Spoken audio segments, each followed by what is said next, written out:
The Ramayana, the great epic of India, rendered by Campbell, Oman. The story, in an abbreviated format, unfolds as follows. In the ancient land of Kosala, watered by the river Surayu, stood the famous Ayodhya, a fortified and impregnable city of matchless beauty and resplendent with burnished gold, where everyone was virtuous, beautiful, rich and happy. Wide streets traversed this city in every direction, lined with elegant shops and stately palaces glittering all over with gems. There was no lack of food in Ayodhya, for it abounded in paddy and rice, and its water was as sweet as the juice of the sugar-cane. Gardens, mango groves, and theatres for females were to be found everywhere. Dulcet music from Venus and Panavas, resounding on all sides, bore evidence to the taste of the people. Learned and virtuous Brahmins, skilled in sacrificial rites, formed a considerable proportion of the population, which also included a crowd of eulogists and troops of courtesans. The pride of ancient families supported a large number of genealogists. Hosts of skilled artisans of every kind contributed to the conveniences and elegancies of life, while an army of doughty warriors protected this magnificent and opulent city from its envious foes. Over this wonderful and prosperous capital of a flourishing kingdom ruled King Dasaratha, a man some 60,000 years of age, gifted with every virtue and blessed beyond most mortals. But as if to prove that human happiness can never exist unalloyed with sorrow, even he had one serious cause for grief. He was childless, although he had 3 wives and 750 concubines. Acting upon the advice of the priests, the Maharaja determined to offer, with all the complicated but necessary rites, the sacrifice of a horse, as a means of prevailing upon the gods to bless his house with offspring. The accomplishment of such a sacrifice was no easy matter, or to be lightly undertaken even by a mighty monarch like Dasaratha, since it was an essential condition of success that the sacrifice should be conducted without error or omission in the minutest details of the ritual of an intricate ceremony extending over 3 days. Not only would any flaw in the proceedings render the sacrifice nugatory, but it was to be feared that learned demons, Brahma Rakshasas, ever maliciously on the lookout for shortcomings in the sacrifices attempted by men, might cause the destruction of the unfortunate performer of an imperfect sacrifice of such momentous importance. However, the sacrifice was actually performed on a magnificent scale, and most satisfactorily, with the assistance of an army of artisans, astrologers, dancers, conductors of theatres, and persons learned in the ceremonial law. Birds, beasts, reptiles, and aquatic animals were sacrificed by the priests on this auspicious occasion, but the sacred horse itself was dispatched, with 3 strokes, by the hand of Kaukalya, Dasaratha's queen. When the ceremonies had been conducted to a successful close, Dasaratha showed his piety and generosity by making a free gift of the whole earth to the officiating priests, but they were content to restore the magnificent present, modestly accepting in its stead fabulous quantities of gold and silver and innumerable cows. The gods, Gandharvas and Siddhas, propitiated by the offerings profusely made to them, assembled, each one for his share, and Dasaratha was promised 4 sons. While these events were transpiring, a 10-headed Rakshasa, named Ravanna, was making himself the terror of gods and men, under the protection of a boon bestowed upon him by the Creator, Brahma, that neither god nor demon should be able to deprive him of his life. This boon had been obtained by the Rakshasa as the reward of long and painful austerities. The hierarchy of minor gods, in their own interest, and for the sake of the saints who were constantly being disturbed in their devotions by this Ravanna and his fellows, appealed to the supreme deity to find some remedy for the evil. Brahma, after reflecting on the matter, replied, "One only way I find, to stay this fiend of evil mind. He prayed me once his life to guard, from demon, god, and heavenly bard, and spirits of the earth and air, and I consenting heard his prayer. But the proud giant in his scorn recked not of man of woman born. None else may take his life away, but only man the fiend may slay." On receiving this reply, the gods petitioned Vishnu to divide himself into 4 parts and to appear on earth, incarnate as the promised sons of Dasaratha, and thus, in human form, to rid the world of Ravanna. Vishnu consented. He proceeded to the earth and appeared amidst the sacrificial flames of Dasaratha's offering, in an assumed form of matchless splendor, strength, and size, black with a red face and shaggy hair, apparelled in crimson robes and adorned with celestial ornaments, holding in his hands a vase of gold containing heavenly nectar, which he handed to the king, with instructions to make his 3 queens partake of the sacred draught, in order that they might be blessed with sons. Dasaratha distributed the nectar amongst his wives, though not in equal proportions. In due time the promised sons were born, viz. Rama, Lakshmana, Bharata, and Satruna. Rama possessed the larger share of the divine nature and decidedly excelled his brothers in prowess. To him, especially, was allotted the task of destroying Ravanna, and countless hosts of monkeys and bears were begotten by the gods, at Brahma's suggestion, to aid him in his work. Whilst yet a mere stripling, Rama was appealed to by the sage Vishwamitra to destroy certain demons who interrupted the religious rites of the hermits. The boy was only 16 years of age, and Dasaratha, naturally solicitous for his safety, declined to let him go to fight the dreadful brood of demons, who had an evil reputation for cruelty and ferocity. But the mighty ascetic waxed so wroth at this refusal of his request that the entire earth began to tremble, and the gods even were inspired with awe. Vasishta, the king's spiritual advisor, who had unbounded confidence in Vishwamitra's power to protect the prince from all harm, strongly advised compliance with the ascetic's request, and Dasaratha was prevailed upon to allow Rama and Lakshmana to leave Ayodhya with Vishwamitra. The incidents of the journey reveal a very primitive state of society. The princes and their guide were all of them on foot, apparently quite unattended by servants and unprovided with even the most ordinary necessaries of life. When they reached the river Surayu, Vishwamitra communicated certain mantras or spells to Rama, by the knowledge of which he would be protected from fatigue and fever, and from the possibility of being surprised by the Rakshasas against whom he was going to wage war. The land through which our travellers journeyed was sparsely inhabited. A goodly portion of it seems to have been covered with woods, more or less pleasant, abounding in the hermitages of ascetics, some of whom had been carrying on their austerities for thousands of years. Beside these pleasant woods there were vast trackless forests, infested by ferocious beasts and grim Rakshasas, and it was not long before the might of the semi-divine stripling, Rama, was tried against one of these terrible creatures, Tarika by name, an ogress of dreadful power, whom Rama undertook to destroy in the interests of Brahmans, kine, and celestials. When the ascetic and the 2 princes arrived in the dark forest, where the dreaded Tarika ruled supreme, Rama twanged his bowstring loudly as a haughty challenge to this redoubtable giantess. Incensed at the audacious sound of the bowstring, Tarika uttered terrible roars and rushed out to attack the presumptuous prince. The ascetic raised a defiant roar in response.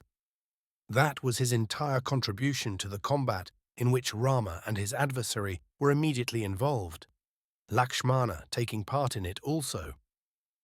This, the first conflict in which Rama was engaged, may be taken as a type of all his subsequent battles. Raising clouds of dust, Tarika, by help of illusion, poured a shower of huge stones upon the brothers, but these ponderous missiles were met and arrested in mid-air by a volley of arrows. The battle raged fiercely, but the brothers succeeded with their shafts in depriving Tarika of her hands, her nose, and her ears. Thus disabled and disfigured, Tarika changed her shape and even concealed herself from view, while still continuing the fight with unabated fury. But Rama, guided by sound alone, assailed his invisible foe with such effect that he eventually laid her dead at his feet, to the joy of Vishwamitra and the relief of the denizens of the great forest over which she had terrorized. After this successful combat, the ascetic Vishwamitra conferred on Rama a gift of strange weapons, which even the celestials were incapable of wielding. How very different the magic weapons received by Rama were from those familiar to the sons of men will be apparent from the poet's statement that the weapons themselves made their appearance spontaneously before Rama, and with clasped hands they, well pleased, addressed Rama thus: "These, O highly generous one, are thy servants, O Raghava. Whatever thou wishest good betide thee shall by all means be accomplished by us." Such wonderful and efficient weapons, endowed with a consciousness and individuality of their own, needed, however, to be kept under strict control, lest in their over-zeal or excitement they might effect undesigned and irreparable mischief. The sage accordingly communicated to Rama the various mantras or spells by which they might, on critical occasions, be restrained and regulated in their operations. In their woodland wanderings amongst the hermitages, the brothers and their guide came across many sages whose laborious austerities were constantly being hindered by wicked, flesh-eating Rakshasas.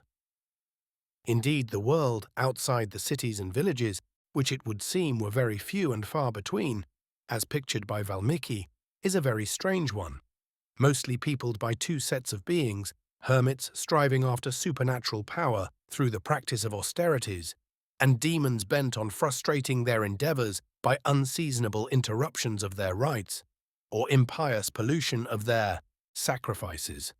Sometimes, as in the case of Ravanna, the demons themselves would practice austerities for the attainment of power.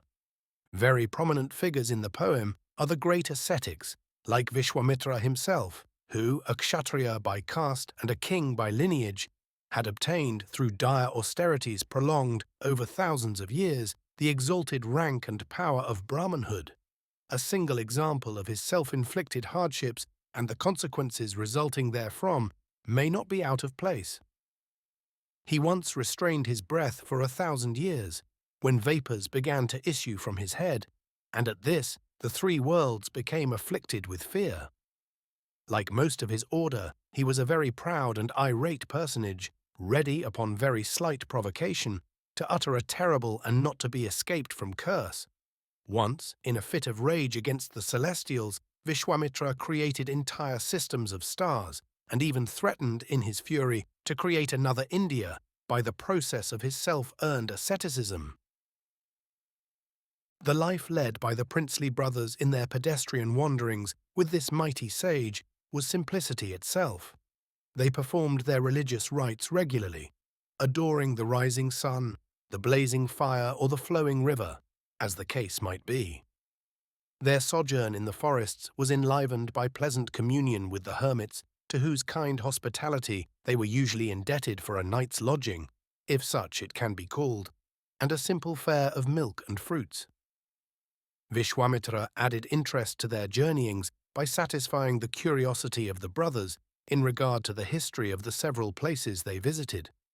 Here, as he informed them, the god Rudra had performed his austerities, for even the gods were not above the necessity and ambition of ascetic practices, and blasted the impious karma into nothingness with a breath. There, the great god Vishnu of mighty asceticism, worshipped of all the deities, dwelt during hundreds of yugas for the purpose of carrying on his austerities and practicing yoga. At one time, Vishwamitra would relate the history of the origin of Ganga and of her descent upon the earth as the mighty and purifying Ganges, chief of rivers. At another time, he would himself listen complacently, along with his princely companions, to the history of his own wonderful asceticism and marvelous performances, as the wise Satananda related it for the special edification of Rama.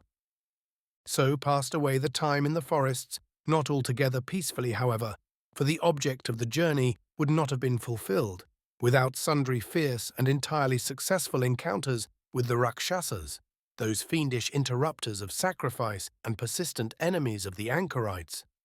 Eventually, the wanderers came to the kingdom of Mithila, whose king, Janaka, had a lovely daughter to bestow upon the worthy and fortunate man who should bend a certain formidable bow which had belonged to Siva, and which he had once threatened to use in the destruction of the gods.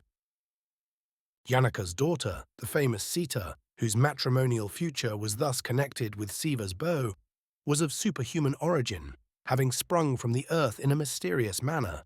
For while Janaka was ploughing the ground in the course of a child-conferring sacrifice, the lovely maiden had, by the favour of the gods, come to him out of the furrow. Allured by the fame of Sita's beauty, suitor after suitor had come to Mithila and tried that tough bow of Siva's, but without success, and Rama's curiosity was awakened about both the mighty weapon and the maiden fair. Having been introduced by Vishwamitra to the king of Mithila, Rama was allowed to essay his strength against the huge bow. And huge it was indeed, for it had to be carried on an 8-wheeled cart, which was with difficulty drawn along by 5,000 stalwart persons of well-developed frames. To Rama, however, the bending of this gigantic bow was an easy matter, and he not only bent but broke it too, at which event all present, overwhelmed by the noise, rolled head over heels, with the exception of Vishwamitra, the king, and the 2 Raghavas. The lovely and much coveted prize was Rama's, of course. Arrangements for the wedding were carried out in grand style. Dasaharata and his 2 other sons were invited to Mithila, and brides were found in the family of Janaka for all the 4 brothers. Upon a dais covered with a canopy and decked with flowers, the happy brides and bridegrooms were placed, attended by the king and the priests of the 2 families. Water pots, golden ladles, censers, and conches, together with platters containing rice, butter, curds, and other things for the home sacrifice, were also arranged for use on the platform. The sacrificial fire was lighted, the appropriate mantras repeated, and the 4 bridegrooms led their brides first round the fire and then round the king and the priests. At this stage of the proceeding, showers of celestial flowers rained down upon the happy couples, now united in the bonds of matrimony. After these marriages, the return to Ayodhya was accomplished with rejoicings and in great state. But Vishwamitra took his solitary way to the northern mountains. As the years went by and Rama was grown to man's estate, he was endowed with every princely virtue. The people idolized him, and his father, desirous of retiring from the cares of government, determined to place him upon the throne. But although apparently simple of execution, this arrangement was beset with difficulties. Rama was the son of the Raja's eldest and principal wife, but Bharata was the son of his favorite wife, the slender-waisted Kaikeyi. The suffrages of the people and Dasaratha's own wishes were entirely in favor of Rama, but apparently unwilling to face the grief or opposition of his darling Kaikeyi, the king took advantage of Bharata's absence on a visit to a distant court to carry out the rather sudden preparations for Rama's installation as Yuva Raja, hoping, it would seem, to keep Kaikeyi in complete ignorance of what was being done. The whole city, however, was in a state of bustle and excitement at the approaching event. The streets were being washed and watered, flagstaffs were being erected on every side, gay bunting was floating about, and garlands of flowers adorned the houses. Musicians played in the highways and in the temples, and notwithstanding the seclusion of the women's apartments, it was impossible to conceal from the inmates of the Zenana what was going on in the great world outside. A deformed and cunning slave girl named Manthara found out and revealed the whole plot to Bharata's mother. At first, Kaikeyi received the intelligence with pleasure, for Rama was dear to everybody. But the slave girl so worked upon her feelings of envy and jealousy, by artfully picturing to her the very inferior position she would hold in the world's estimation, the painful slights she would have to endure, and the humiliation she would have to suffer, once Kaukalya's son was raised to the throne, that in a passion of rage and grief she threw away her ornaments and, with dishevelled hair, flew to the chamber of sorrow and flung herself down upon the floor, weeping bitterly. Here the old king found her, like a sky enveloped in darkness, with the stars hid, and had to endure the angry reproaches of his disconsolate favourite. Acting upon a suggestion of the deformed slave girl, the queen reminded her husband of a promise made by him long previously, that he would grant her any 2 requests she might make. She now demanded the fulfilment of the royal promise. her two requests being that Rama should be sent away into banishment in the forests for a period of 14 years, and that her own son Bharata should be elevated to the dignity of Yuva Raja. On these terms, and on these only, would the offended and ambitious Kaikeyi be reconciled to her uxorious lord. If these conditions were refused, she was resolved to rid the king of her hated presence. Dasaratha, poor old man, was overwhelmed by this unexpected crisis. He fell at his wife's feet.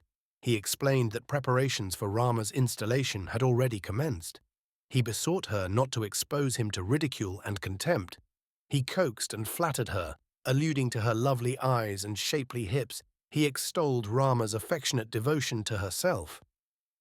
He next heaped bitter reproaches upon Kaikeyi's unreasonable pride and finally swooned away in despair.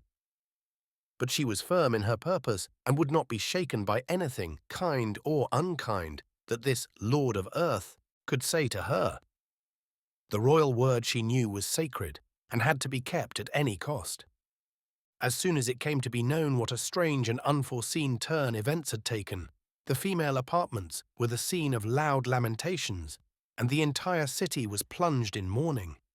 Rama, of expansive and coppery eyes, long-armed dark blue like a lotus, a mighty bowman of matchless strength, with the gait of a mad elephant, brave, truthful, humble-minded, respectful and generous to Brahmins, and having his passions under complete control, was the idol of the zenana, the court, and the populace. The thought of his unmerited banishment to the forests was intolerable to everyone, but he himself, with exemplary filial devotion, prepared to go into exile at once, without a murmur.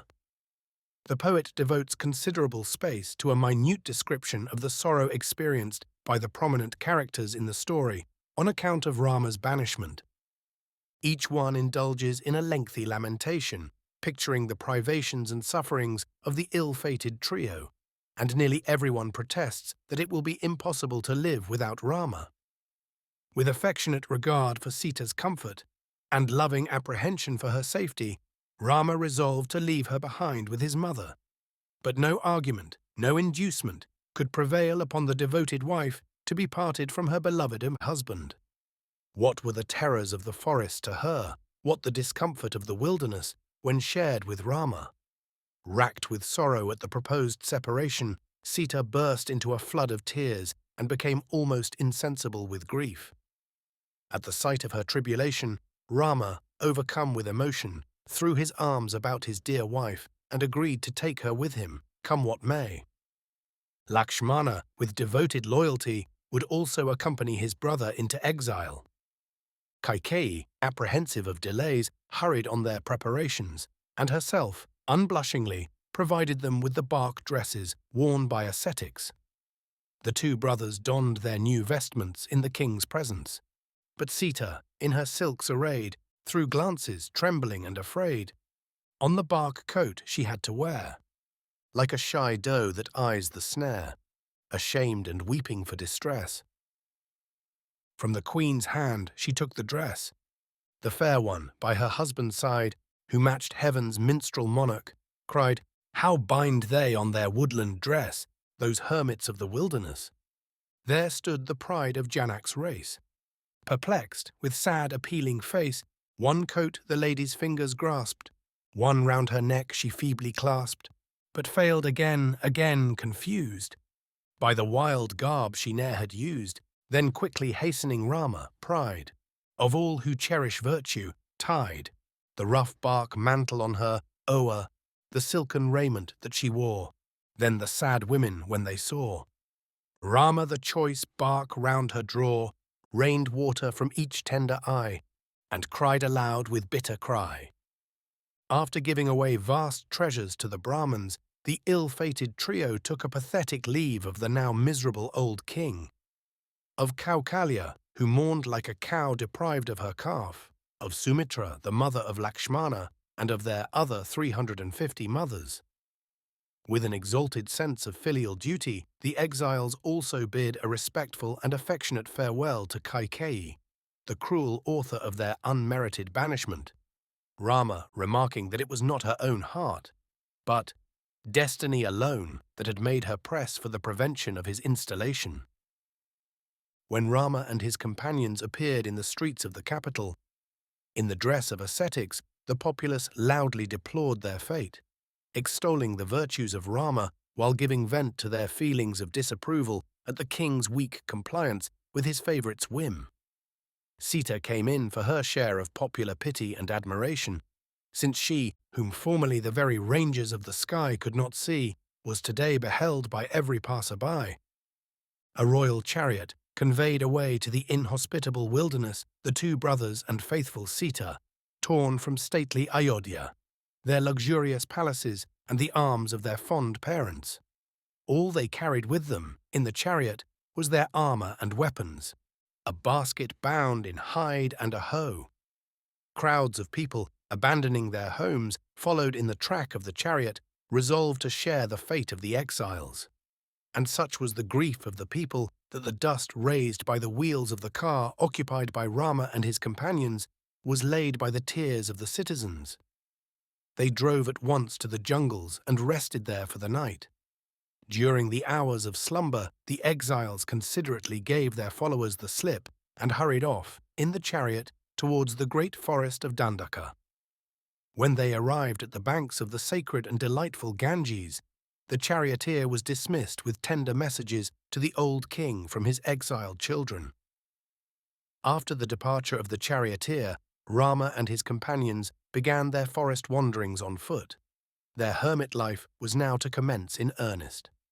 Before entering the dark forests that lay before them, the brothers resolved to wear that ornament of ascetics, a head of matted hair, and accordingly produced the desired coiffure with the aid of the glutinous sap of the banyan tree. Thus prepared and clothed in bark like the saints, the brothers, with faithful Sita, entered a boat which chanced to be at the riverside and began the passage of the Ganges. As they crossed the river, the pious Sita, with joined hands, addressed the goddess of the sacred stream, praying for a happy return to Ayodhya, when their days of exile should be over. Having arrived on the other bank, the exiles entered the forest in Indian file, Lakshmana leading and Rama bringing up the rear. Passing by Sringavara on the Ganges, they proceeded to Prayaga at the junction of the Ganges and the Jumna. Here they were hospitably entertained by the sage Bharadvaja, who recommended them to seek an asylum on the pleasant slopes of wooded Chitrakuta. On the way thither, Sita, ever mindful of her religious duties, adored the Kalindi River, which they crossed on a raft constructed by themselves, and paid her respects to a gigantic banyan tree, near which many ascetics had taken up their abode. On the romantic and picturesque side of Chitrakuta, the exiles built themselves a cottage, thatched with leaves, walled with wood, and furnished with doors. Game, fruits, and roots abounded in the neighbourhood, so that they need have no anxiety about their supplies. So much did they appreciate the quiet beauties of their sylvan retreat, the cool shade, the perfumed flowers, the sparkling rivulets, and the noble river, that they became almost reconciled to their separation from their friends and the lordly palaces of Ayodhya, in which city important things were happening. The exile of Rama had been too much for the doting old Maharaja.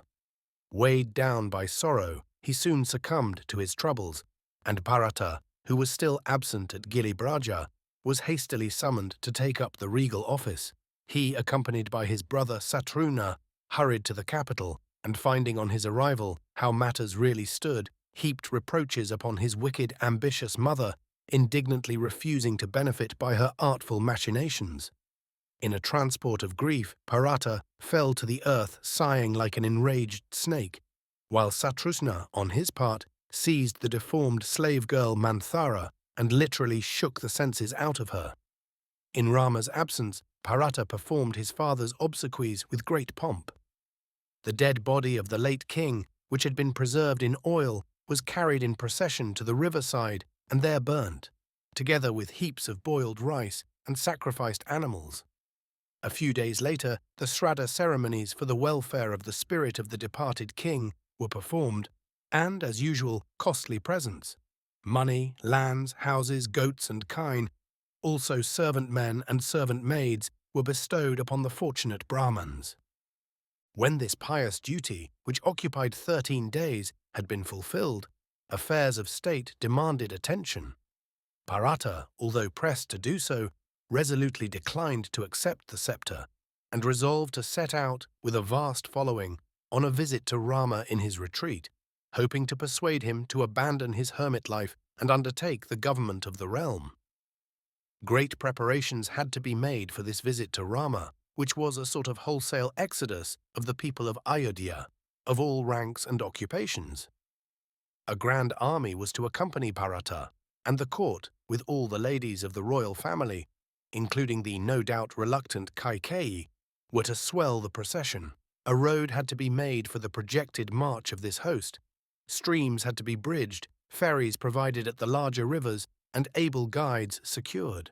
When the road was ready and the preparations for the journey completed, chariots and horsemen in thousands crowded the way, mingled with a vast multitude of citizens riding in carts.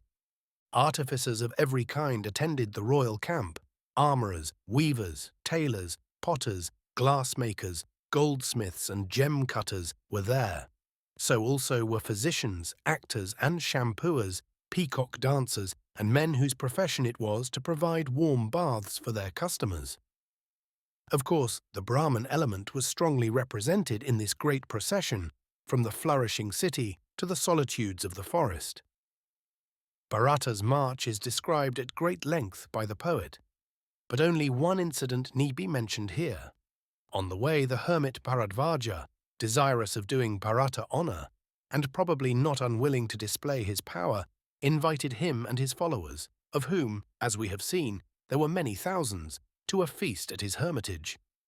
At the command of the saint, the forest became transformed into lovely gardens, abounding in flowers and fruit.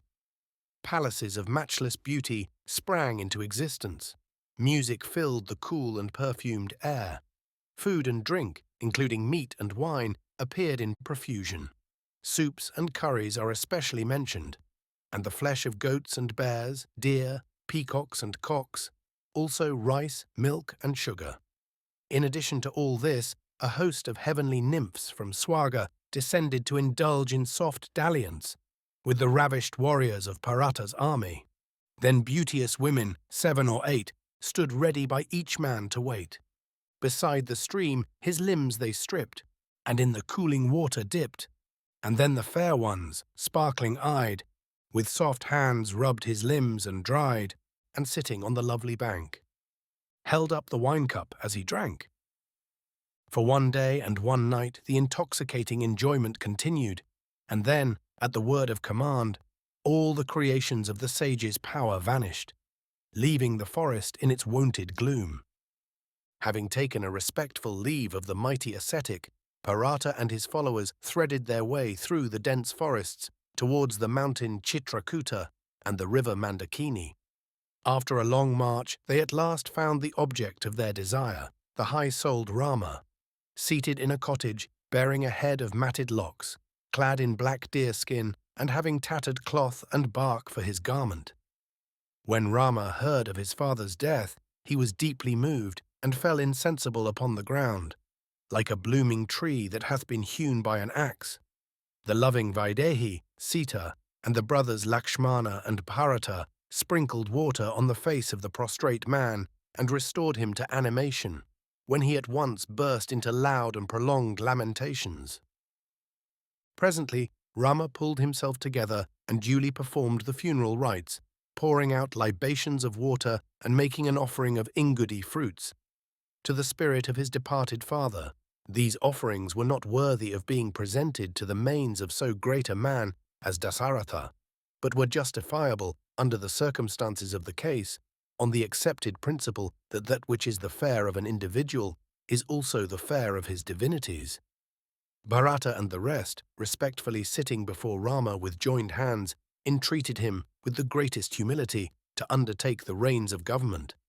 But he was not to be persuaded to do so.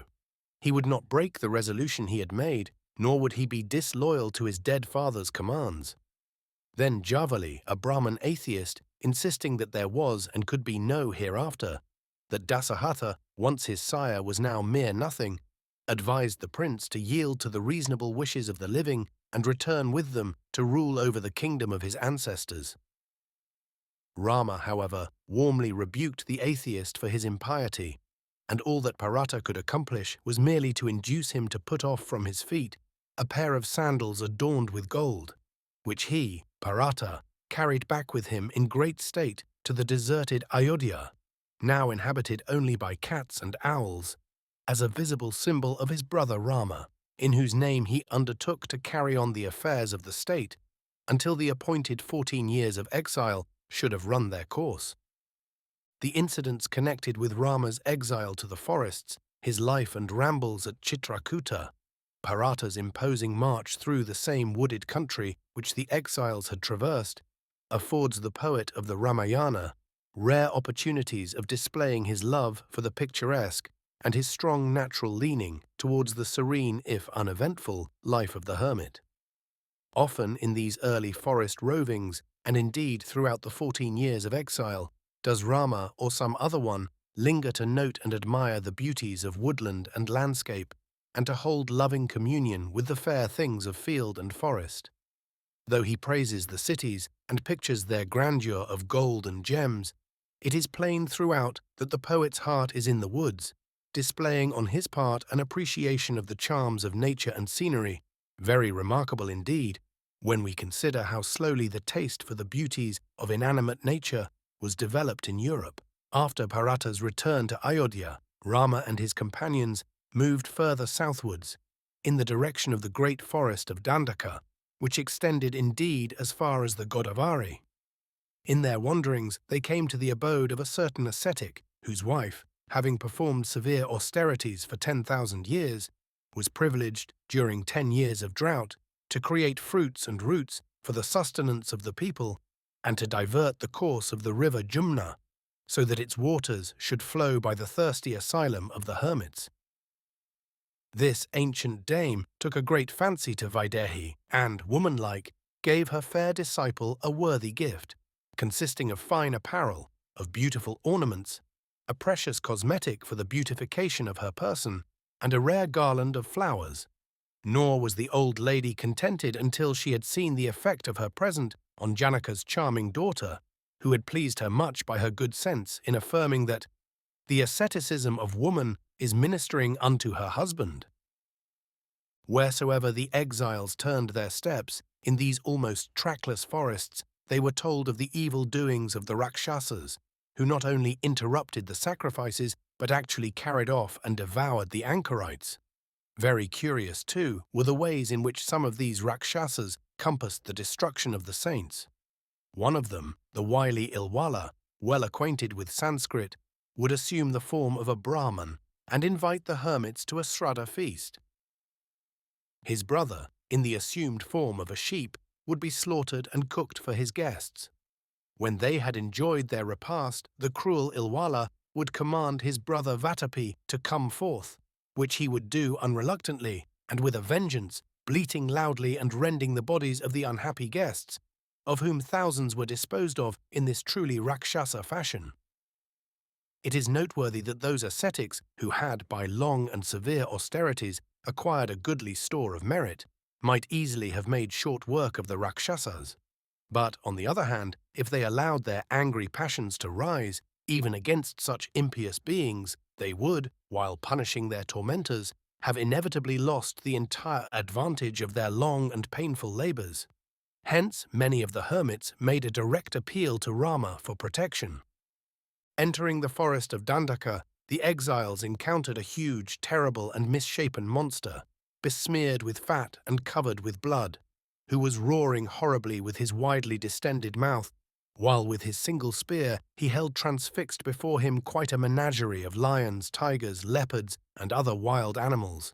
This awful being rushed towards the trio and, quick as thought, snatched up the gentle Vaidehi in his arms, bellowing out, "I am a Rakshasa, Virada by name. This forest is my fortress. Accoutred in arms I range, here, feeding on the flesh of ascetics. This transcendently beauteous one shall be my wife. and in battle I shall drink your blood, wretches that ye are."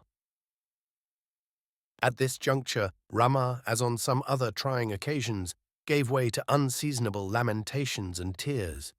But Lakshmana, always practical, bravely recalled him to the necessity of immediate action.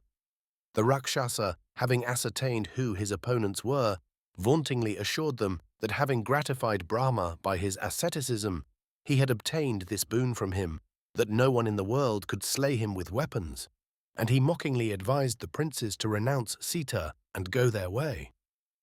But Rama's wrath was now kindled, and he began a vigorous attack upon the monster, piercing him with many arrows.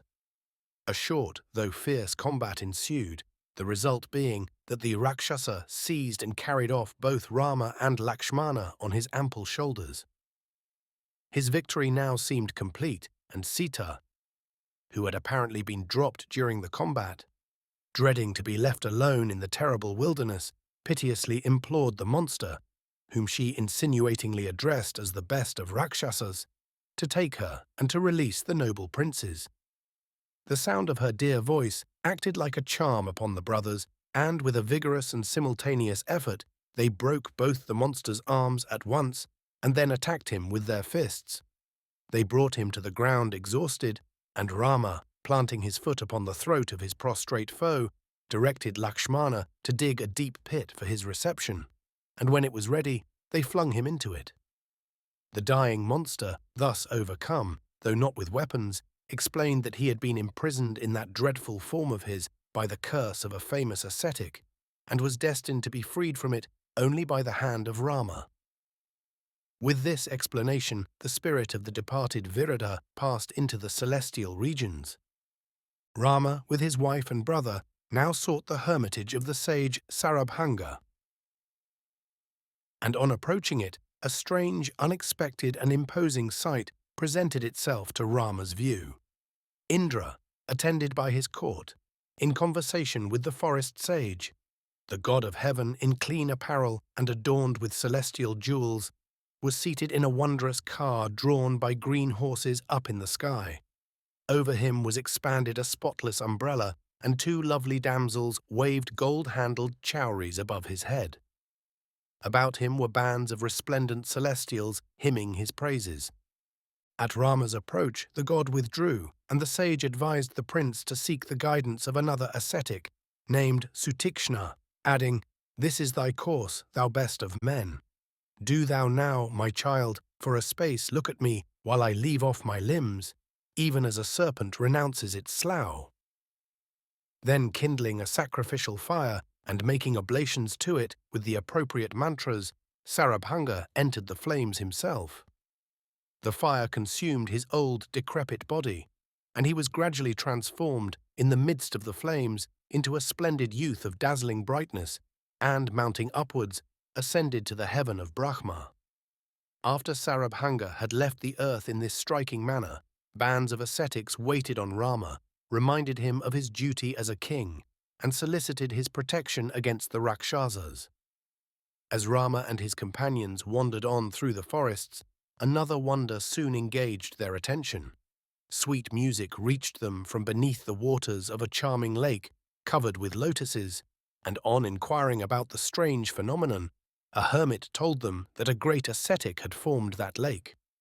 By his fierce austerities, extending over 10,000 years, he had acquired such a store of merit that the gods, with Agni at their head, began to fear that he desired a position of equality with themselves. To lure him away from such ideas, they sent him 5 lovely apsaras to try the power of their charms upon him. Sage though he was, he succumbed to their allurements, and now, weaned from his old ambitions, he passed his time in youth and happiness, the reward of his austerities and yoga practices, in the company of the seductive sirens whose sweet voices, blending with the tinklings of their instruments, came softly to the ears of the wandering princes. Sita, who had confidently followed her husband, like his very shadow, through all these adventurous years in the forest, seems at length to have been somewhat shaken by the very risky encounter with Virata, of which she had been an unwilling and terrified eyewitness, in which her own person had been the object of contention, and which had threatened, at one critical moment, to end very tragically for her and her loved ones. Under the influence of these recent and impressive experiences, Sita ventured, in her gentle, womanly way, to suggest to her husband the advisability of avoiding all semblance of hostility towards the Rakshasas. There were, she timidly assured her husband, 3 sins to which desire gave rise: untruthfulness, the coveting of other men's wives, and the wish to indulge in unnecessary hostilities. Of untruthfulness, and of allowing his thoughts to stray towards other women, Sita unhesitatingly exonerated her lord. But she artfully insinuated that in his dealings with the Rakshasas, he was giving way to the sin of provoking hostilities without adequate cause, and she advised his laying aside his arms during his wanderings in the forest, since the mere carrying of bows and arrows was enough to kindle the wish to use them. To give point to this contention, Vaidehi related how, in the olden time, there lived in the woods a truthful ascetic whose incessant austerities Indra desired, for some reason or other, to frustrate. For the attainment of his end, the king of heaven visited the hermit in the guise of a warrior and left his sword with him as a trust. Scrupulously regardful of his obligation to his visitor, the ascetic carried the sword with him, wherever duty or necessity directed his footsteps, till constant association with the weapon began to engender fierce sentiments, leading eventually to the spiritual downfall of the poor ascetic, whose ultimate portion was hell. Rama received Sita's advice in the loving spirit in which it was offered, and thanking her for it, explained that it was his duty to protect the saints from the oppression of the evil Rakshasas, and that Kshatriyas carried bows in order that the word distressed might not be known on this earth.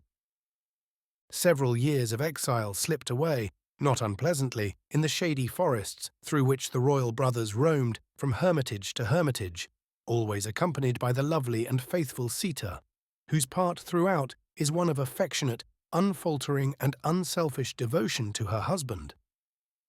On the banks of the Godavari, Lakshmana, who has to do all the hard work for the party, built them a spacious hut of clay, leaves and bamboos, propped with pillars and furnished with a fine level floor, and there they lived happily near the rushing river. At length the brothers got involved in a contest with a brood of giants who roved about the woods of Dandaka, delighting, as usual, in the flesh of hermits and the interruption of sacred rites. This time it was a woman who was at the bottom of their troubles. Surpanaka, an ugly giantess and sister of Ravanna, charmed with the beauty and grace of Rama, came to him and, madly in love, offered to be his wife. But Rama in flattering terms put her off, saying he was already married. In sport, apparently, he bid her try her luck with Lakshmana.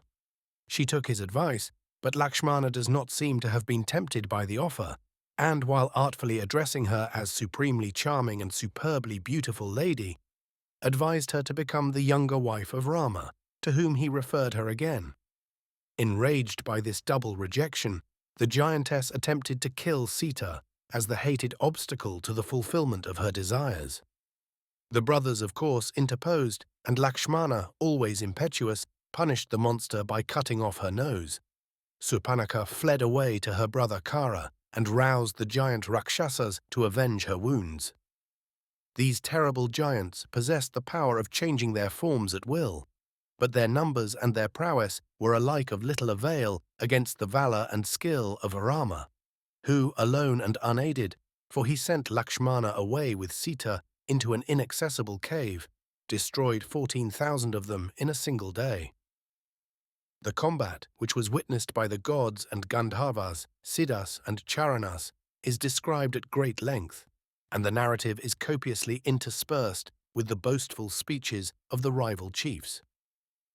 In the bewildering conflict of that day, his 14,000 assailants poured upon Rama showers of arrows, rocks, and trees. Coming to close quarters, they attacked him vigorously with clubs, darts, and nooses. Although hard-pressed and sorely wounded, the hero maintained the conflict with undaunted courage, sending such thousands of wonderful arrows from his bow that the sun was darkened and the missiles of his enemies warded off by them. Finally, Rama succeeded in laying dead upon that awful field of carnage nearly the entire number of his fierce assailants. Kara, the leader of the opposing host, a worthy adversary and possessed of wondrous weapons, still lived. Enraged at, but undaunted by, the wholesale destruction of his followers, Kara boldly continued the fight. In his war chariot, bright as the sun, he seemed to be the destroyer himself, as he fiercely assailed the victorious Rama. With one arrow, he severed the hero's bow in his hand. With 7 other shafts, like thunderbolts, he severed his armor joints, so that the glittering mail fell from his body. He next wounded the prince with 1,000 darts. Not yet overcome, however, Rama strung another bow, the mighty bow of Vishnu, and discharging shafts with golden feathers, brought Kara's standard to the ground. Transported with wrath at this ill-omened event, Kara poured 5 arrows into Rama's bosom. The prince responded with 6 terrible bolts, some of them crescent-headed. 1 struck the chief in the head, 2 of the others entered his arms, and the remaining 3 his chest. Following these up with 13 of the same kind, Rama destroyed his enemy's chariot, killed his horses, decapitated his charioteer, and shattered his bow in his grasp. Kara jumped to the ground armed with a mace, ready to renew the conflict. At this juncture, Rama paused a moment to read the Rakshasa a homily on his evil doings. The latter replied with fierce boasts and hurled his mace at Rama, who cut it into 2 fragments with his arrows as it sped through the air. Kara now uprooted a lofty tree and hurled it at his foe, but, as before, Rama cut it into pieces with his arrow ere it reached him, and with a shaft resembling fire put a period to the life of the gallant Rakshasa. At this conclusion of the conflict, the Celestials sounded their kettle drums and showered down flowers upon the victorious son of Dasarata. Thus perished the Rakshasa army and its mighty leader. But of the host of giants, one, Akampan, from the field had run, and sped to Lanka to relate, in Ravanna's ear, the demon's fate. This fugitive made his way to the court of Ravanna, the king of the giants, and related to him the sad fate of his followers. Close on the heels of Akampan came Surpanaka herself, with her cruelly mutilated face. Transported with rage at the destruction of his armies and at sight of the disfigured countenance of his sister, the terrible Rakshasa chief vowed vengeance on Rama and Lakshmana. But the necessity for great caution in dealing with such valorous foes was apparent, and Ravanna did not seem over-anxious to leave his comfortable capital, Lanka, in order to seek out the formidable brothers in the woods of Dandaka. But Surpanaka, scorned and mutilated, was thirsting for an early and bitter revenge. Reproaching her brother for his unkingly supineness, she artfully gave him a description of Sita's beauty, far superior to that of any goddess, which served to kindle unlawful desires in his heart. She referred to Vaidehi's golden complexion, her moon-like face, her lotus eyes, her slender waist, her taper fingers, her swelling bosom, her ample hips and lovely thighs, till the giant was only too willing to assent to her suggestion that the most effectual and agreeable revenge he could take for the destruction of his hosts and the cruel insults to his sister would be to carry off the fair Sita by stratagem from the arms of her devoted husband, and thus add the lovely daughter of Janaka to the number, not very small, of the beauties who adorned his palace at Lanka. We shall presently see that the plot was ingeniously contrived and too successfully carried out. How conveniently the race of Rakshasas could assume at will the forms in which they chose to appear, we know already. Taking advantage of this faculty of metamorphosis, a Rakshasa named Maricha, in obedience to Ravanna's orders, showed himself near Rama's hermitage in the shape of a wonderful golden deer, spotted with silver, having horns resembling jewels, a belly like a sapphire, and sides like madbuka flowers. The strange creature captivated the fancy of Sita, and she was so eager to possess it, alive or dead, that Rama was induced to go in pursuit of it. Suspecting mischief from this unusual appearance, Rama left his brother with Sita, commanding him on no account to quit her side until he returned from his pursuit of the jeweled deer. The chase led him to a considerable distance from the hermitage. Weary of his endeavors to secure the deer, Rama grew angry and, with one of his flaming arrows, pierced it in the breast. It bounded off the ground to the height of a palm tree, and in the act of dying began to cry, exactly in the voice of Rama, "Ah, Sita! Ah, Lakshmana!" The words reached the hermitage, as they were intended to do, and Sita, in an agony of terror, implored Lakshmana to go to the aid of his brother, who seemed to be in some dire trouble. Lakshmana, however, protested that it was all illusion, and refused to believe that Rama could be in any real danger, for, as he assured the trembling wife, even the Almighty himself, with the celestials and the three worlds, cannot defeat him. Dutt 609. But Vaidehi took another view of the matter, and turning sharply upon her brother-in-law, accused him roundly of desiring the destruction of Rama in order that he might gratify an improper wish to possess her himself. This, indeed, she said, must have been the reason that brought him all the way from Ayodhya. What, if any, grounds the charming lady may have had for this accusation does not appear. They could have been known only to herself and to Lakshmana, who, with joined hands, humbly reproached her for her cruel words, and bending low before her, went off, with a heavy heart, in search of his brother. In a garment, probably a sari of yellow silk, Sita sat alone at the door of her thatched cottage, weeping bitterly, when Ravanna presented himself before her in the guise of a pious mendicant.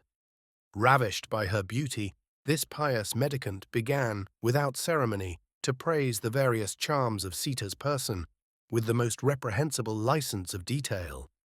Nor did he stop there, but telling her that she had carried away his heart, as a stream carries away its banks, invited her to accompany him out of the gloomy forest, tenanted by rakshasas and wild beasts, and quite unfit for the abode of a goddess like herself.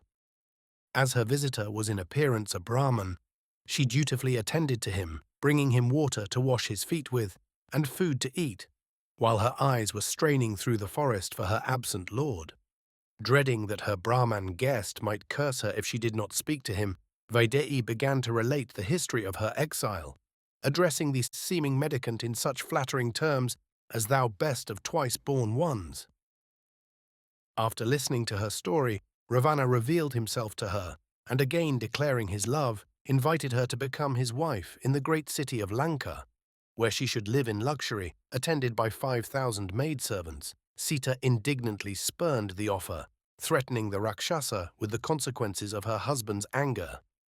While indulging in boastful speeches regarding his own prowess, Ravanna assumed his natural form, with 10 heads and 20 arms. As he stood there before Vaidehi, his eyes were bloody, and he appeared beautiful like unto blue clouds, being dressed in gold-hued apparel. Dutt.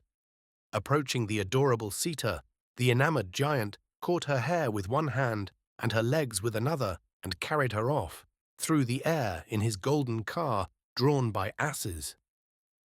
As she was being borne away, the fair lady cried aloud for help, invoking the sylvan deities to tell her husband whither, and by whom, she had been carried off.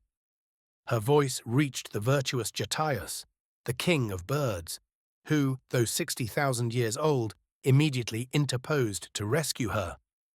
A furious and picturesque battle ensued, in which the huge vulture king, with his formidable beak, talons, and wings, made a gallant stand against Ravanna in the cause of virtue and his friend Rama, but eventually lost his noble life in the struggle and left his huge bones to mark, to this day, the scene of his terrible aerial conflict with the demon.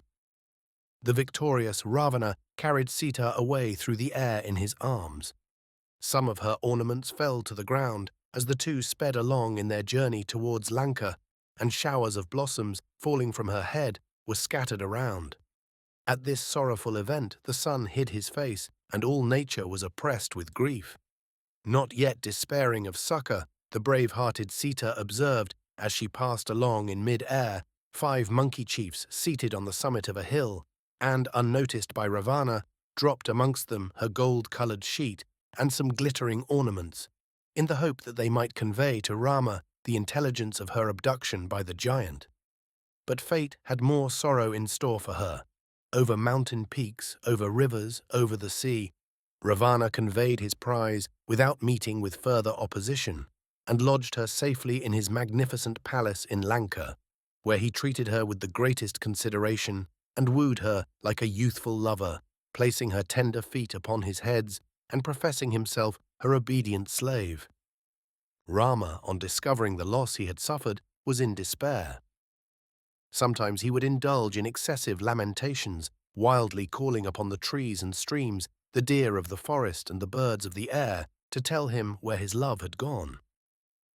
At other times, assuming a different tone, he would petulantly threaten to destroy the three worlds if the celestials did not restore Vaidehi to his arms. At such moments, Lakshmana would address his brother in the most abject terms of flattery and gently remind him of the necessity of doing his duty and preserving his dignity. Roaming about in search of the lost Sita, the brothers came across Jatayus lying in mortal agony amidst the fragments of Ravanna's wonderful car and his shattered umbrella. All that Rama could learn from the dying king of the vultures was the name and rank of the Rakshasa who had carried off his wife, and in a frenzy of grief he rolled upon the ground, uttering vain lamentations. Presently the brothers piously erected a funeral pile for the dead bird, and having cremated the body, proceeded in their search for Sita, when they encountered a horrid deformed monster named Kabanda. Thus described by the poet: "There stood before their wondering eyes a fiend, broad-chested, huge of size, a vast misshapen trunk they saw, in height surpassing nature's law. It stood before them dire and dread, without a neck, without a head, tall as some hill aloft in air. Its limbs were clothed with bristling hair, and deep below the monster's waist his vast misshapen mouth was placed. His form was huge, his voice was loud, as some dark-tinted thundercloud, a brilliance as of gushing flame beneath long lashes dark and keen. The monster's single eye was seen. In the battle which ensued, the terrible monster had his two arms cut off by Rama and Lakshmana respectively, and in this helpless condition he explained that, though naturally endowed with a surpassingly beautiful form, he used to assume this monstrous one in order to frighten the ascetics in the forests. But one of these saints, in a moment of anger, invoked this curse upon him, that he should retain the disgusting form he had adopted, at least till, in course of time, Rama should in person deliver him from its repulsive deformity. The brothers placed the giant's bulky body on a funeral pyre, and from the ashes arose a beautiful being, clad in celestial raiment, at whose suggestion Rama sought the friendship and aid of Sugriva, king of the Vanaras, by whose assistance he hoped to find out to what particular spot his beloved wife had been conveyed by Ravanna. Rama, in due course, found Sugriva and made the acquaintance of his chief counselor, the famous Hanuman, a son of the god of the winds. When Rama met Sugriva, the latter was, like himself, an exile from his native land, having been expelled from it by his elder brother, King Bali, who had also taken unto himself Rama, Sugriva's wife. The deposed monarch was wandering with a few faithful monkey companions in the forest, and it was amongst them, resting together on a mountain peak, that Sita had dropped her yellow robe and golden ornaments. A sort of offensive and defensive alliance was formed between the two banished princes, who were, moreover, drawn towards one another by the fact that each had been forcibly deprived of his consort. Rama was to help Sugriva to overthrow Bali, secure the Vanar scepter, and recover his wife Ruma, while Sugriva, on his part, was to assist Rama to discover Sita's whereabouts and to destroy her abductor. So great was the dread Sugriva entertained of the prowess of his warlike brother Bali, that, before committing himself to this alliance with Rama, he desired that prince to give him some practical illustration of what he could do as a wielder of warlike weapons, whereupon Rama shot from his mighty bow a wondrous arrow, which, after passing through the stems of 7 palm trees, traversed a hill which stood behind them, then flew through 6 subterranean realms, and finally returned to the hands of the bowman. Before this feat, all Sugriva's doubts vanished, and he was ready for action. At Rama's suggestion, he proceeded to the great Vana city Kishkinda and, in a voice of thunder, dared Bali to single combat. The impetuous and passionate king of the Vanas accepted the challenge at once, and an exceedingly fierce encounter took place between the brothers outside the walls of the city. At length, Sugriva seemed to be failing, when Rama, who was standing by in ambush, pierced Bali in the breast with one of those fatal arrows of his. As might have been expected, Bali, with the lifeblood welling from his wounds, reproached Rama bitterly for his base, unfair and cowardly interposition in the battle between himself and Sugriva. But Rama justified his action by saying that he was lord paramount of the whole country, that Kishkinda came within the realm of Dasaratha, and that Bali had justly forfeited his life by his misconduct in appropriating his brother's wife. Rama further remarked contemptuously that the lives of mere vanyas or monkeys, as of other animals, were of little account in the eyes of men, a remark which seems strange indeed when we reflect that Bali was the king of a magnificent city decorated with gold, silver, and ivory, and that Bali's brother was Rama's much-desired ally. As Bali lay prostrate on the ground, his disconsolate queen Tara hastened to the fatal spot with her little son Angad, and, in a passion of grief, threw herself upon the body of her husband. She gave way to the most touching sorrow and lamentation over the dying warrior and seemed inconsolable, both then and later on when performing the last rites for the deceased king. Had we seen no more of Tara, she would have lived as a tender and pleasant memory in our minds. But, unfortunately, she reappears a very short time after as Sugriva's much-loved and ardent consort, and actually appears grateful to Rama for the benefit his deed had conferred upon the new king and herself. By the time Sugriva was formally installed in the government of Kishkinda, the rainy season came round, a time of the year when, in a roadless country, all military or other movements were impossible. Rama, faithful to the conditions of his exile, would not enter the city, and easily contented himself with a life in the woodland, which, with its glittering fountains and laughing streams, its stately trees, sweet-throated birds, and odorous flowers, he was never tired of admiring. In return for the service rendered him by Rama, his ally Sugriva, now king of the Vanas, assembled countless numbers, hundreds of millions, of Vanas, monkeys and bears of different colors, white, yellow, and green, and sent them forth to search for Sita. North, south, east, and west, these Vanas traversed every land and searched every possible retreat. From north, east, and west were received reports of want of success, but from the south came welcome tidings of the discovery of Sita by Hanuman, one of the chief captains of the Vana host, a son of the wind god by a nymph of paradise. The discovery of Sita's place of captivity was made in this way. In their active search for traces of her whereabouts, some captains of the Vana army of the south came across Sampati, the huge brother of Jatayus, the king of the vultures, lying upon the top of a high mountain. Bulky and powerful, the bird was yet quite disabled and helpless, having had his wings scorched and destroyed in a too adventurous flight towards the sun, which he had once undertaken in a spirit of vanity and boastfulness. But even in this unhappy state, dependent for his daily food upon the filial devotion of his son, the old bird could, with his penetrating eye, see clearly to enormous distances. He had witnessed Ravanna's hurried flight through the air with his beautiful prize, and had noted also that she had been conveyed by the Rakshasa to Lanka beyond the sea. This information he now communicated to the inquiring Vanas, and having thereby performed a signal service to the son of Dasaratha, his feathers sprouted again, and he joyfully mounted once more into his native element on new and lusty pinions. Sita's place of captivity was thus known to the Vana, but how to reach Lanka, separated as it was from the mainland by an arm of the sea, became the urgent problem of the hour to the Vana commanders of the army of the south.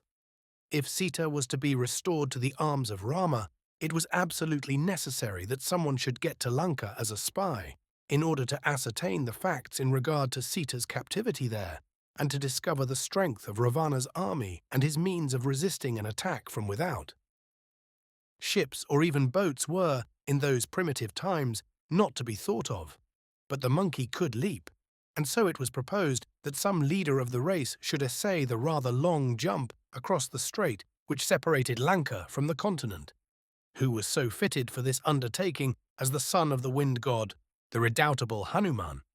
Accordingly, after a great deal of boasting, Hanuman, assuming a gigantic size, took the flying leap. The gods were well disposed towards his brave venture, but there were also enemies on the path, who endeavored to stop him on his way. One of these was Surasa, the mother of the Nagas, who, rushing upon him with wide-extended jaws, mockingly told him that he must pass through her mouth before proceeding any further on his journey. Hanuman dilated his person till his stature attained many leagues, but the monster's mouth grew larger still. The cunning monkey now suddenly contracted his dimensions to the size of a man's thumb and jumped airily into and out of Surasa's gaping mouth.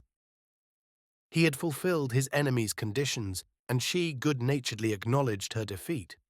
His next opponent, a terrific she-dragon, the fierce Sinhika, marvelously caught his shadow as it glided over the sea, and in some mysterious way retarded his progress thereby. With open mouth she made a furious onslaught upon the wind god's son. Hanuman, equal to the occasion, craftily contracted his dimensions, and jumping into Sinhika's cavern-like mouth, inflicted so much injury upon her that she died. After this interruption, he continued his aerial journey to Lanka, probably making Sinhika's carcass the base of a fresh leap towards the island, though this is not expressly mentioned by the poet. When he had reached the island kingdom of Ravanna, the Vanna spy, contracting his dimensions to those of an ordinary cat, found his way by moonlight within the golden walls of the city, and, lost in admiration, wandered about the wonderful streets of Ravanna's capital, where tonsured priests and mail-clad warriors mingled freely with bands of ascetics in deerskins and fiends both foul and fair. Eluding the guards, Hanuman crept into the palace. Here everything was on a scale to astonish even the wind god's son, familiar with the glories of Kishkinda. But most of all did he find food for admiration in Ravanna's enchanted car, avowedly the most perfect work that had been produced by Visvakarma, the architect of the gods.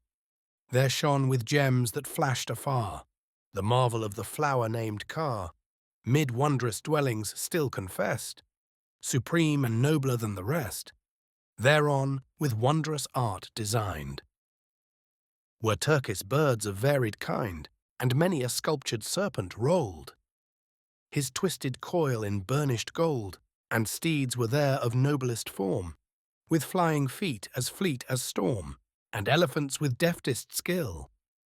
Stood sculptured by a silver rill, each bearing on his trunk a wreath of lilies from the flood beneath. There Lakshmi, beauty's heavenly queen, wrought by the artist's skill, was seen, beside a flower-clad pool to stand, holding a lotus in her hand. The zenana or women's apartment, guarded by she-demons, which Hanuman next entered in the still hours of the night. When the feast was over, the music had ceased, and all the inmates were hushed in slumber, affords the poet the opportunity of painting a charming picture, which the reader will, I am sure, thank me for reproducing here in Mr. Griffith's agreeable version.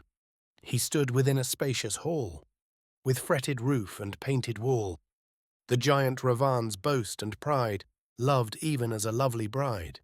'Twere long to tell each marvel there, the crystal floor, the jewelled stair, the gold, the silver and the shine, of chrysolite and almandine. There breathed the fairest blooms of spring, there flashed the proud swan's silver wing, the splendour of whose feathers broke through fragrant wreaths of aloe smoke. "'Tis Indra's heaven," the Vanna cried, gazing in joy from side to side. "The home of all the gods is this, the mansion of eternal bliss." There were the softest carpets spread, delightful to the sight and tread, where many a lovely woman lay, o'ercome by sleep, fatigued with play. The wine no longer cheered the feast. The sound of revelry had ceased. The tinkling feet no longer stirred. No chiming of a zone was heard. So, when each bird has sought her nest, and swans are mute and wild bees rest, sleep the fair lilies on the lake, till the sun's kiss shall bid them wake, like the calm field of winter's sky, which stars unnumbered glorify, so shone and glowed the sumptuous room, with living stars that chased the gloom. These are the stars, the chieftain cried, in autumn nights that earthward glide, in brighter forms to reappear, and shine in matchless lustre here. With wondering eyes awhile he viewed each graceful form and attitude. One lady's head was backward thrown, bare was her arm and loose her zone. The garland that her brow had graced hung closely round another's waist. Here gleamed two little feet all bare, of anklets that had sparkled there. Here lay a queenly dame at rest, in all her glorious garments dressed. There slept another whose small hand had loosened every tie and band. In careless grace another lay, with gems and jewels cast away, like a young creeper when the tread of the wild elephant had spread confusion and destruction round, and cast it flowerless to the ground. Here lay a slumberer still as death, save only that her balmy breath raised ever and anon the lace that floated o'er her sleeping face. There, sunk in sleep, an amorous maid, her sweet head on a mirror laid, like a fair lily bending till her petals rest upon the rill. Another black-eyed damsel pressed her lute upon her heaving breast, as though her loving arms were twined round him for whom her bosom pined. Another pretty sleeper round a silver vase her arms had wound, that seemed so fresh and fair and young, a wreath of flowers that o'er it hung. In sweet disorder lay a throng, weary of dance and play and song, where heedless girls had sunk to rest, one pillowed on another's breast, her tender cheek half seen beneath red roses of the falling wreath, the while her long soft hair concealed the beauties that her friend revealed, with limbs at random interlaced, round arm and leg and throat and waist, that wreath of women lay asleep, like blossoms in a careless heap.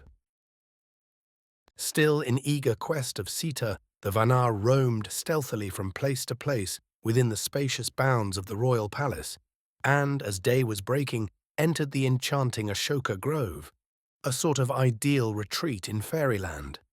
Here Rama's messenger discovered the weeping, but still peerless, captive, guarded by fierce she-demons of monstrous shapes, a weird, frightful troop, some earless, some with ears hanging down to their feet, some one-eyed, some long-necked and covered with hair, some huge, some dwarfish, some with faces of buffaloes, others with the heads of dogs and swine.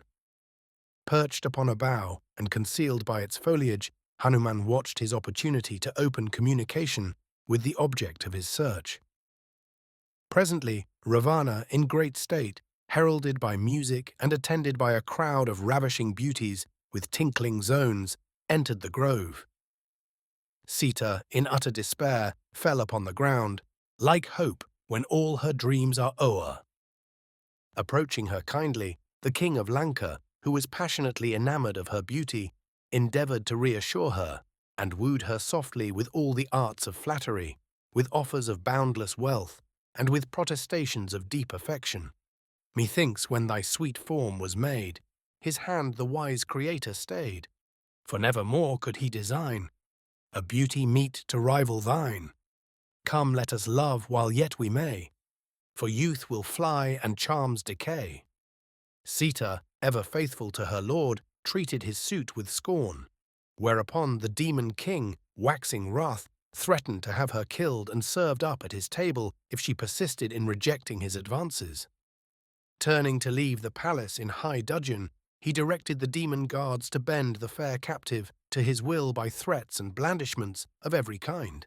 Their persuasions being unsuccessful, these horrid monsters assailed the unfortunate princess with threatening weapons. But even in this critical moment, the pure, chaste wife of Rama preferred death to dishonor. Amidst the persecutions of the luckless Sita, an old Rakshasa matron named Trayata raised a warning voice, for she had dreamed a dream which foreboded the destruction of Lanka by Rama, and she counseled the demons to deal kindly by Sita if they hoped for mercy from the conquerors. It seems necessary to explain now that it was not a sense of honor or a feeling of chivalry that had restrained the unscrupulous king of Lanka from the gratification of his passion.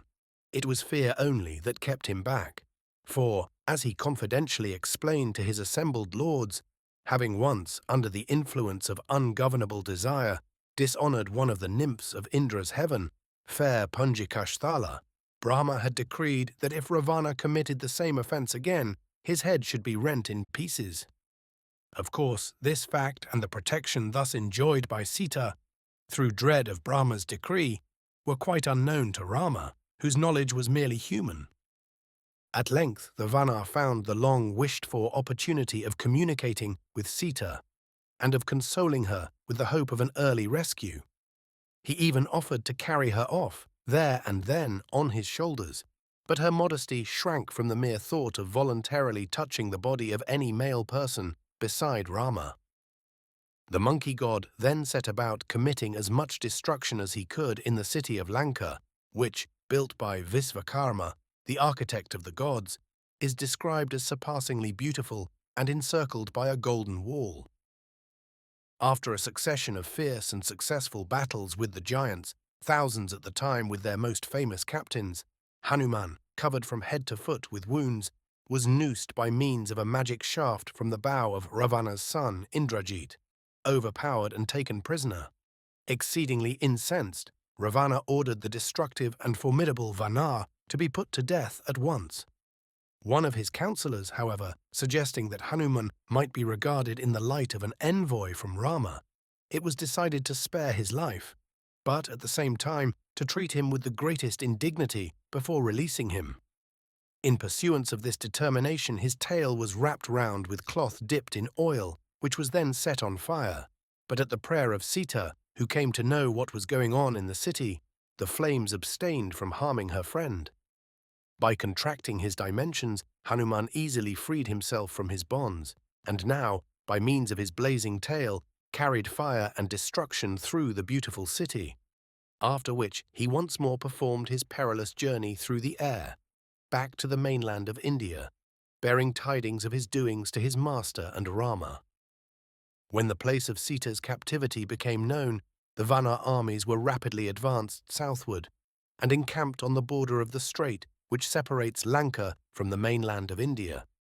Here they were joined by Vibhishana, Ravanna's brother, who, with 4 attendants, had fled through the air from Lanka, in dread of the consequences of the offence he had given his king, by counselling conciliatory proceedings towards Rama, of whose formidable prowess he seems to have formed a just estimate. Vibhishana, on account of his local knowledge and great wisdom, was of much service to the Vanna host. The sea, although it could be crossed by the Rakshasas and by the wind god's son, Hanuman, was a serious impediment to Rama and his Vanna allies.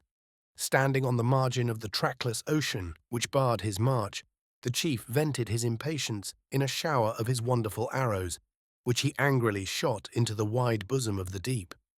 His attack stirred the waters to their very depths and terrified its strange denizens out of their wits. As the hero laid against his bow a more formidable arrow than the rest, a fiery dart of mystic power, by means of which he threatened to dry up the waters of the sea and pass his legions over on dry land. All nature was horrified. Darkness fell upon land and sea. Bright meteors flashed across the murky sky. Red lightning struck the trembling earth, and the firm mountains began to break and crumble away. At this critical moment of universal terror, the grand form of the king of the ocean, attended by glittering sea serpents, rose majestically above the seething billows of his watery realm. Addressing Rama with great reverence, the ocean king protested that it was impossible to make a dry pathway through the sea. Air, ether, fire, earth, water, true.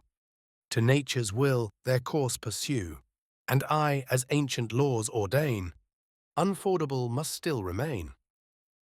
but he advised that Nal, a Varna chief, who was the son of the architect of the gods, Visvakarma, should be requested to bridge the strait that intervened between Rama and the object of his expedition. Nal undertook the work, and under his direction, the bridge was successfully completed. The construction of the bridge was not opposed, nor the passage disputed, so the countless hosts of Varnas passed over to the island, with Rama mounted on Hanuman's back, Lakshmana on Angad's back, and camped near Ravanna's capital. Even at this stage of events, Ravanna, still under the spell of his passion for the lovely Sita, resorted to a stratagem to obtain her consent to his wishes. He got a magician of his court to prepare a head exactly resembling Rama's, and also a bow and arrows such as the hero usually carried, and had them brought into Sita's presence, with the tale that her lord had been killed while asleep in his camp. Sita, completely deceived by the wizard's art, was lamenting her bitter loss, when a messenger hurriedly summoned Ravanna away to see to the defense of his capital, and a female attendant took advantage of the moment to relieve the fair captive's mind by explaining the deception that had been practiced upon her. The attack that shortly followed and the defense made by the giants are described by Valmiki in considerable detail and with much monotonous repetition. The Vanas had for arms uprooted trees, rocks, and mountain peaks, while the Rakshasas fought with bows and arrows, swords and spears. Many single combats are described. Indrajit, the redoubtable son of Ravanna, in a desperate encounter, concealed himself in a magic mist. Under this protection, he fired some wondrous serpent arrows at Rama and Lakshmana, which bound the royal brothers in a noose. He then, with a storm of missiles, laid them prostrate and apparently dying. But it was not thus that the contest was to end.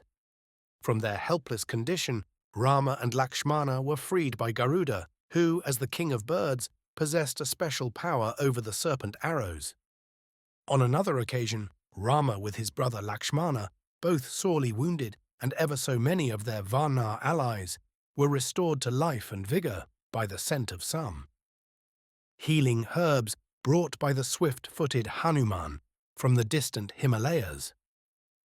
In the combats around the walls of Lanka, as in other contests narrated in the Ramayana, the poet describes the power of the various archers to interrupt with their arrows the shafts of their adversaries, or even the most ponderous missiles hurled at them, such as trees and rocks. With varying success, the fierce contest raged round the walls of Lanka, when at length the giants, sorely pressed, called upon Kumbhakarna to assist them. This dreadful monster was Ravanna's brother, and a terror to men and gods. At his birth, or shortly after it, he devoured 1,000 men. Indra interposed to save the human race from his ravages, but only to be himself discomfited and driven to seek the protection of Brahma, who decreed that Kumbhakarna should sleep for 6 months at a time, and then only wake for a single day. The mere appearance of the monstrous giant caused a panic in the Varna army. Multitudes perished under Kumbhakarna's arm and were devoured by him, but such was his voracity that he captured and flung thousands of living Varnas into his mouth, out of which some fortunate ones managed to escape through his nostrils and ears. But formidable as he was, Kumbhakarna at length fell by a crescent-headed arrow from Rama's bow.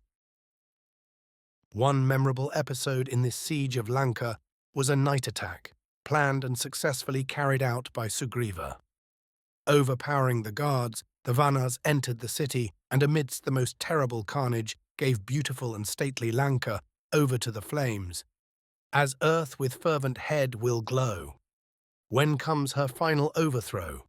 From gate to gate, from court to spire, proud Lanka was one blaze of fire, and every headland, rock, and bay shone bright 100 leagues away. Succeeding this night attack came the final struggle.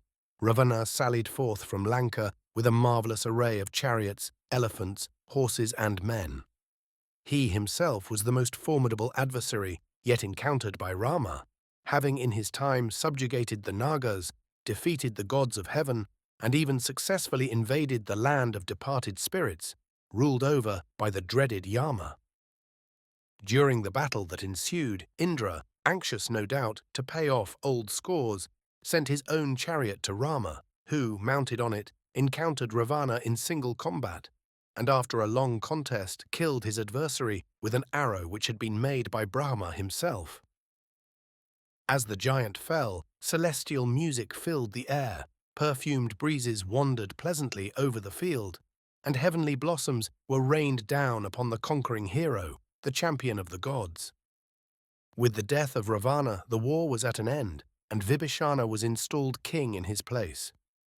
Sita, so long and so ardently sought, was now brought forth in state from Lanka, borne in a screened litter on the shoulders of sturdy Rakshasas, to meet her victorious lord.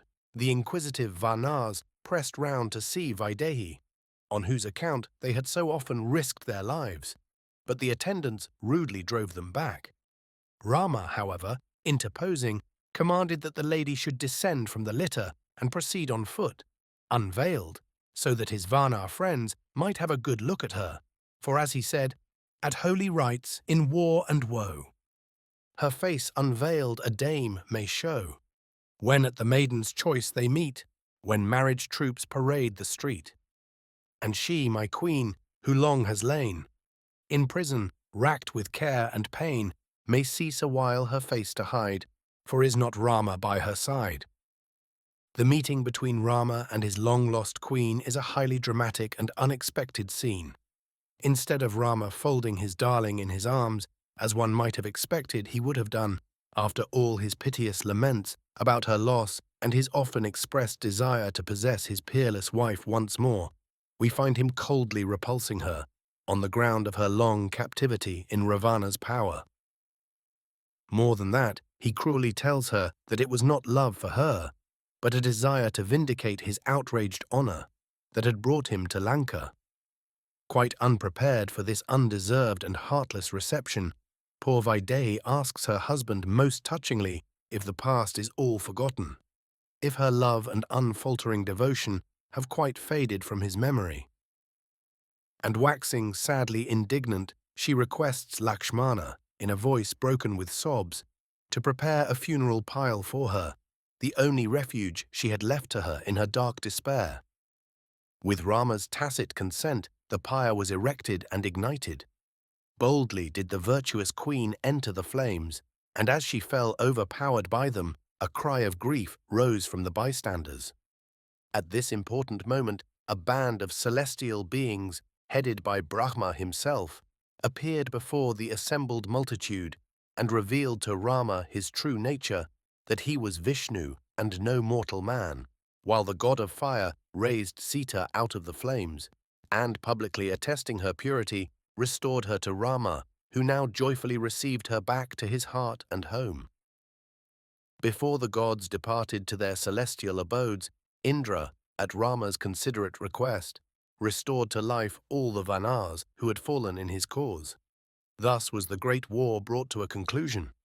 Rama now proceeded to Ayodhya, carried aloft through the clouds, over sea and land, in the famous magic car Pushpak, already referred to. With the returning hero went Sita and Lakshmana, the Varna chiefs, and Vibhishana too. After a meeting with his brother Bharata, who came forth with joy to welcome him back, Rama assumed the government of Dasaratha's kingdom and reigned over it for 10,000 years. But his life and Sita's had still more trouble in them. The people of Ayodhya mocked at Rama for taking back his wife after she had been so long in the giant's power. They even attributed a famine which desolated the land to the anger of the gods on account of Rama's conduct. About to become a mother, Sita expressed a great desire to visit the forest hermitages of the saints. Her husband accorded his consent to her wishes and directed Lakshmana to conduct her thither. Unable to endure the jibes of his people, Rama resolved to abandon his innocent, unsuspecting wife, alone and unprotected, in the immense forests of Dandaka, near the sources of the Godavari. The bitter duty was entrusted to Lakshmana, who, ever obedient, carried it out to the letter. Alas, Poor Vaidehi, such was the reward of her pure, unselfish love and devotion through many trying years of hardship and sorrow. Cast adrift, alone in the pathless wilderness, Sita was found by the Saint Valmiki himself and tenderly entertained by the holy women of the hermitage. Shortly after this, she gave birth to twin sons, who were named Kusa and Lava. In his forest home, Valmiki, under divine inspiration, composed the Ramayana and taught the sons of Sita to recite the immortal epic. On the occasion of a grand ceremony at Ayodhya, Kusa and Lava had the honor of reciting the great poem in the presence of their father, who, after inquiry, acknowledged them as his sons and invited Sita to come forward and assert her innocence publicly. But Sita's heart was too full. This second ordeal was beyond even her power to submit to, and the poet rose above the ordinary Hindu level of women when he ventured to paint her conscious purity as rebelling. Beholding all the spectators and clothed in red garments, Sita, clasping her hands and bending low her face, spoke thus in a voice choked with tears. As I, even in mind, have never thought of any other person than Rama, so may Madhavi, the goddess of earth, grant me a hiding place. As Sita made the oath, lo, a marvel appeared. Suddenly cleaving the earth, a divine throne of marvelous beauty rose up, borne by resplendent dragons on their heads, and seated on it the goddess of earth, raising Sita with her arm, said to her, "Welcome to thee," and placed her by her side. And as the queen, seated on the throne, slowly descended to Hades, a continuous shower of flowers fell down from heaven on her head. Thus, in sadness, and with the sting of injustice rankling in her heart, does the gentle Sita disappear forever. In bidding farewell to Vaidehi, we would notice that throughout this epic, all the female characters are much more human than those of the opposite sex, and in their genuine womanhood, they naturally interest us in a far greater degree than the heroes of the story, be they lofty demigods, cruel rakshasas, volatile vanars, or rishis endowed with superhuman powers. We have yet to trace the further fortunes of the sons of Dasaratha. When Rama had reigned for a long period at Ayodhya, Time, as an ascetic, sought an interview with him, at which no one might intrude on pain of certain death. As messenger from Brahma, Time explained to Rama his real nature and position, leaving it to him to continue longer on earth or to return to heaven. During the interview, an impatient rishi desired immediate audience of Rama. Lakshmana, who knew the penalty of intruding upon him at this moment, raised some difficulties, but the irate saint threatened to launch a curse against Rama and all his kinsfolk if he were not admitted to his presence forthwith. Lakshmana, dreading for Rama's sake the rishi's curse, interrupted his interview with Time and thereby incurred the penalty of death. Lakshmana accordingly went to the river Sarayu and was thence conveyed bodily to heaven. Rama, accompanied by his brothers Bharata and Satrughna, and attended by the goddess of earth, also by all his weapons in human shapes, the Vedas in the form of Brahmans, and his women and servants, proceeded to the Sarayu and entered its waters. As he did so, the voice of Brahma was heard from the sky, saying, "Approach Vishnu, Raghav, thou hast happily arrived with thy godlike brothers. Enter thine own body as Vishnu or the eternal ether." He and his followers were then all of them translated to heaven. Such is the famous story of Rama and Sita. Ordinary men and women are of little account and scarcely figure at all amongst the poet's creations. Nearly everything in the Ramayana is superhuman. The dire conflicts which occupy so large a part of the epic are waged between demigods and fiends, or giants. The weapons employed are celestial, or perhaps only charmed. Mystic spells are of the greatest efficacy, and the results are proportionally great. In the war that raged around the walls of Ilium, the gods did certainly interfere in the combats, and sometimes unfairly too. They even attacked each other occasionally. But, notwithstanding the supernatural element, the Trojan War was still a war of men and heroes. Not so that which ensanguined the hills and plains of Lanka. The India of the Ramayana was covered with forests, and it is noteworthy that Rama's progress is traced rather from forest to forest than from city to city, which last were very few and far between. The hero of the tale is a very different one from those who figure in the Homeric poems. As a son, he is most dutiful, pushing the idea of filial respect and obedience to the extreme, bearing no enmity even towards his designing stepmother. As a layman, he is religious and unfeignedly respectful to Brahmins and saints. As a prince, he is patriotic and benign. As a warrior, skillful and fearless in the fight. As an elder brother, however, he is often somewhat exacting and inconsiderate, and as a husband, his behavior is, to say the least, disappointing. On the whole, the prominent characteristic of this hero, limned by Brahmin artists, is a spirit of mild self-sacrifice, as distinguished from bold self-assertion. The reader who has glanced through even the brief epitome of Valmiki's poem, now presented, will not have omitted to note the wealth of imagination displayed by the author or authors, nor will he have failed to be charmed by many a beautiful picture and many an interesting situation.